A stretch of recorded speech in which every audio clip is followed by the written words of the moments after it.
Ayan po, gumawa po ko ng self-staining closed terrarium. Gamit po ko dyan ng mga tropical plants.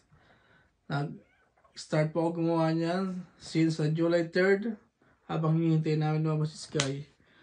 Naglagay po ko ng 4 na klaseng halaman at meron po siyang pebbles sa ilalim, soil na basa at mga halaman na tropical plants.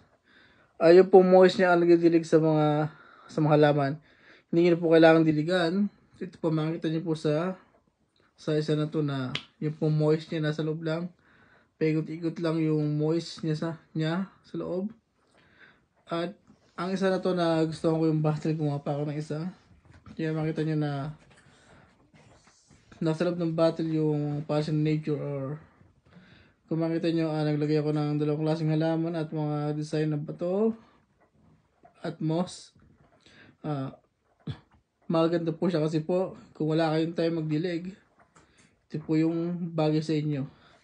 Hindi na kailangan magdilig araw-araw, hindi siya kailangan buksan, basta nakasarado lang siya. Yan po ay mahigit 2 buwan na o magta-3 buwan na. At yung pong 2 sa gilid is mag-1 buwan at mag-2 buwan. Maganda po yan na libangan.